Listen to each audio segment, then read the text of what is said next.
ये बात तो आप अच्छी तरीके से जानते हैं कि हमारे संविधान का जो 7th शेड्यूल है या जो 7वीं अनुसूची है उसमें 3 तरह की लिस्ट दी हुई हैं। इन 3 लिस्ट में से लिस्ट 1 है यूनियन लिस्ट या संघ सूची, जिसमें दिए हुए सब्जेक्ट पर कानून बनाने का अधिकार होता है केवल और केवल पार्लियामेंट को।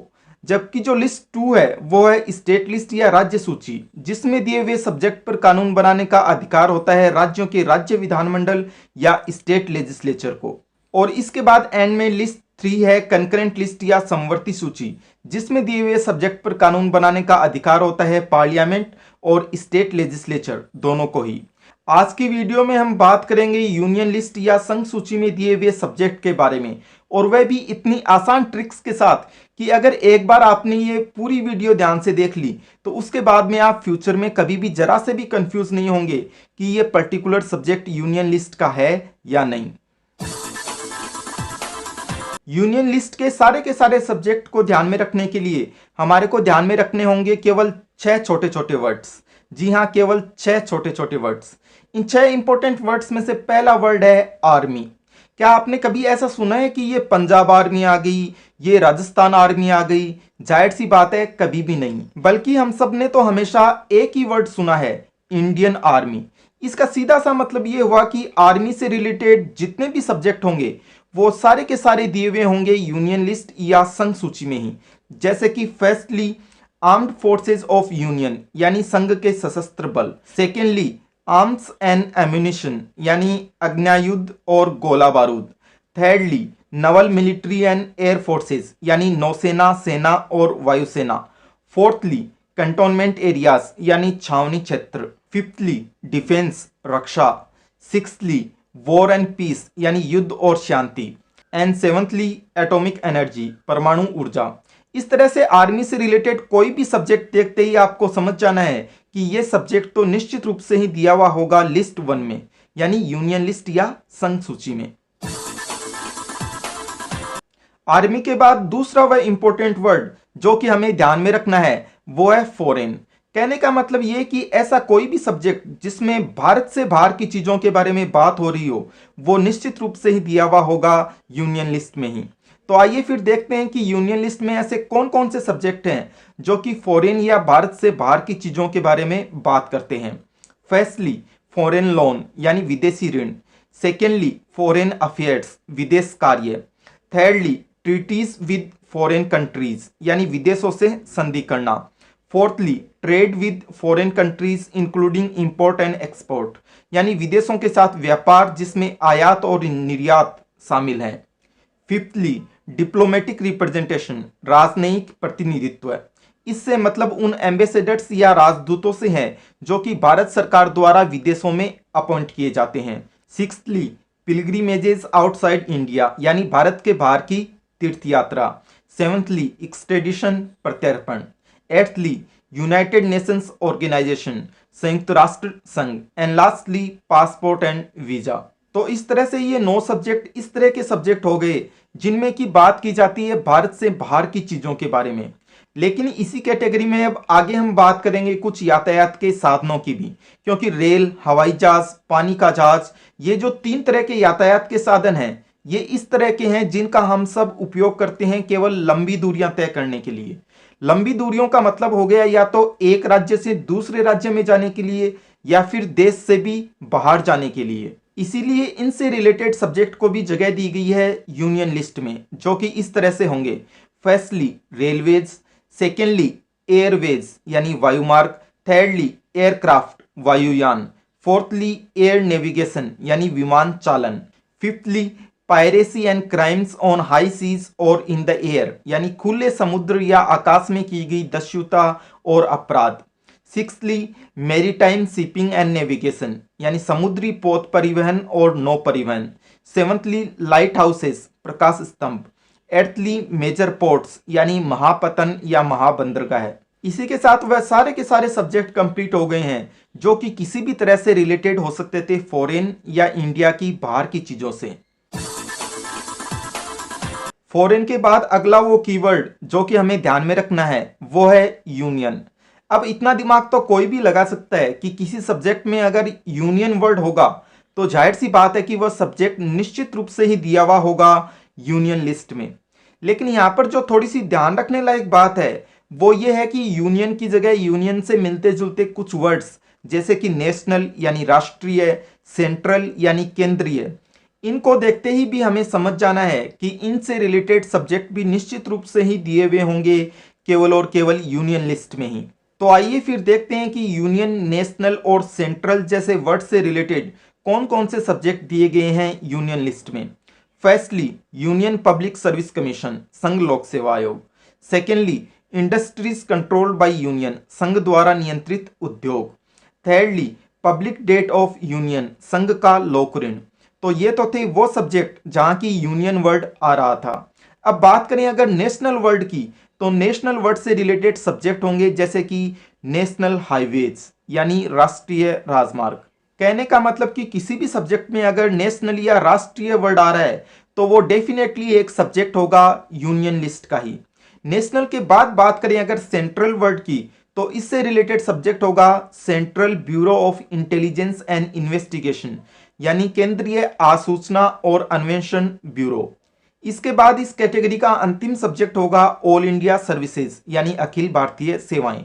यहां पर ऑल इंडिया वर्ड आ रहा है तो इसे देखते ही हमें समझ जाना चाहिए कि ये एक सब्जेक्ट होगा यूनियन लिस्ट का ही। इसी के साथ यूनियन या यूनियन से मिलते जुलते वर्ड से रिलेटेड जितने भी सब्जेक्ट थे यूनियन लिस्ट में वह तो हो गए हैं कंप्लीट।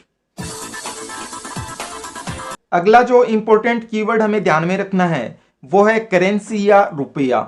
मतलब रुपयों या पैसों से रिलेटेड जितने भी सब्जेक्ट होंगे वो सारे के सारे होंगे यूनियन लिस्ट में। इसे आप समझने की कोशिश कीजिए इस तरीके से कि क्या आपने कभी भी ये सुना है कि पंजाब का सिक्का अलग होता है और राजस्थान का सिक्का अलग होता है? जाहिर सी बात है, बिल्कुल भी नहीं। क्यों? क्योंकि पूरे देश में जो पैसों का सिस्टम है वो एक ही होता है। इसी वजह से इससे रिलेटेड जितने भी सब्जेक्ट होंगे वो सारे के सारे यूनियन लिस्ट में ही होंगे। जैसे कि फर्स्टली करेंसी मुद्रा, सेकेंडली चेक, थर्डली इंश्योरेंस बीमा, फोर्थली बिल्स ऑफ एक्सचेंज विनिमय पत्र, fifthly banking, sixthly Reserve Bank of India भारतीय Reserve Bank, seventhly lottery, eighthly post office saving bank डाकघर बचत bank, ninthly stock exchange and future market stock exchange और वायदा बाजार।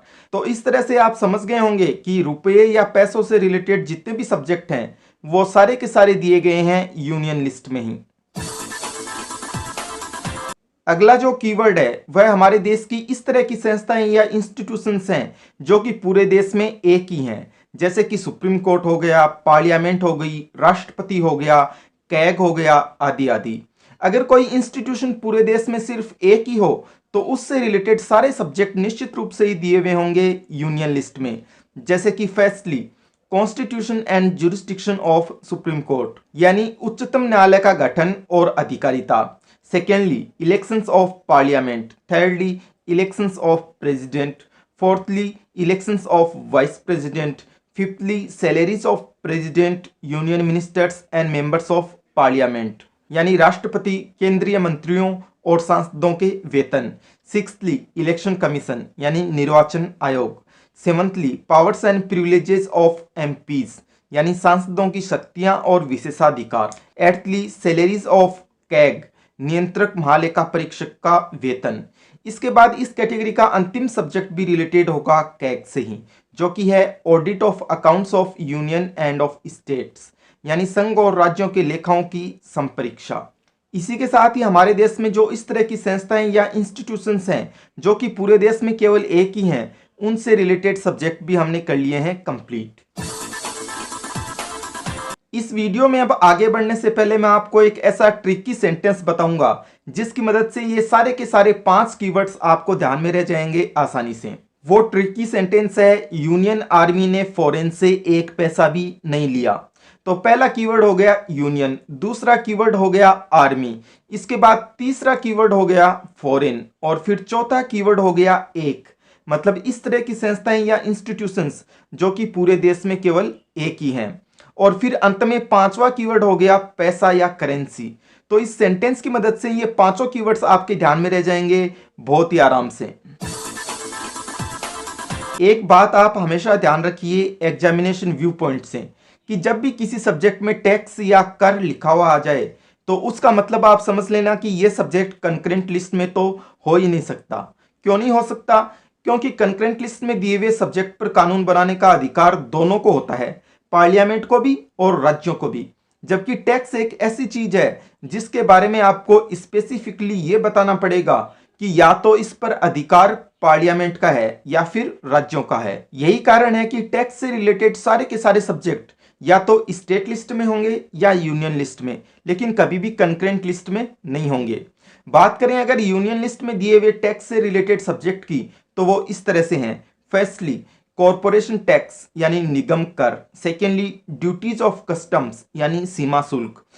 Custom duty वो duty होती है जो कि उन वस्तुओं पर लगाई जाती है जो कि एक देश से दूसरे देश में लाई या ले जाई जाती हैं।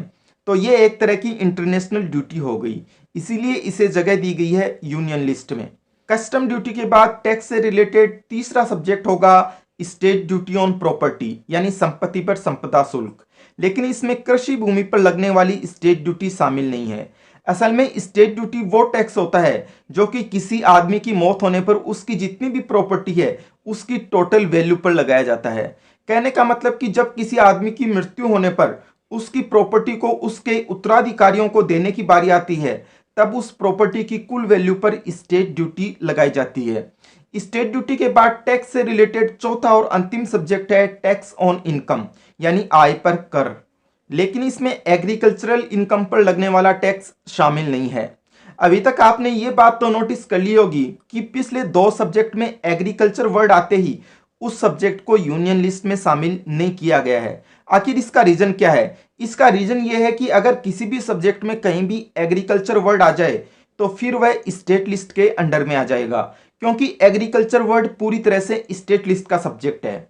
जैसे कि फॉर एग्जाम्पल एग्जाम में अगर ऐसा पूछ लिया जाए कि टैक्स ऑन एग्रीकल्चरल इनकम ये कौन सी लिस्ट का सब्जेक्ट है, तो इसका आंसर होगा स्टेट लिस्ट, क्योंकि ये सब्जेक्ट रिलेटेड हो गया एग्रीकल्चर से। जबकि इसी सब्जेक्ट में से अगर एग्रीकल्चरल वर्ड गायब करते हैं और सिर्फ इतना ही लिखते हैं टैक्स ऑन इनकम, तो फिर वह सब्जेक्ट हो जाएगा यूनियन लिस्ट का, जैसा कि मैं आपको पहले ही बता चुका हूं।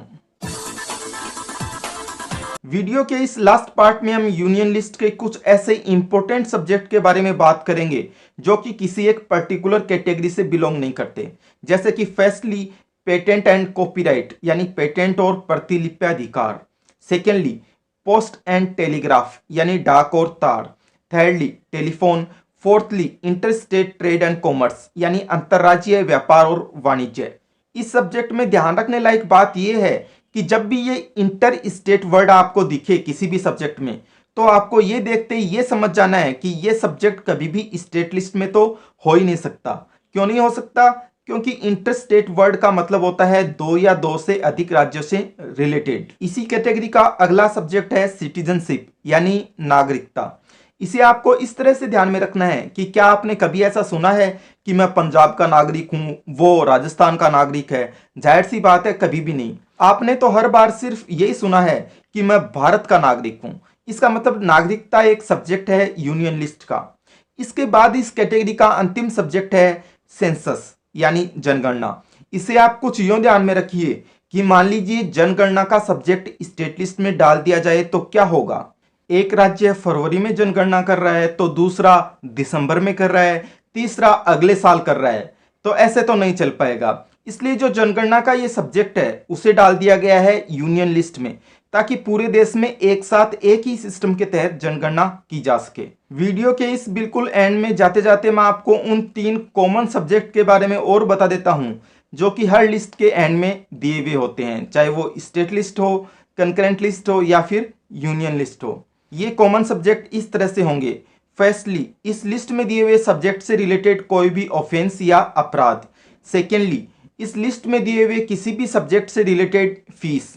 एंड थर्डली इस लिस्ट में दिए गए किसी भी सब्जेक्ट से रिलेटेड किसी भी कोर्ट का जुरिस्डिक्शन, मतलब किसी भी न्यायालय की अधिकारिता। तो ये थे वो 3 कॉमन सब्जेक्ट जो कि हर लिस्ट के एंड में दिए हुए होते हैं।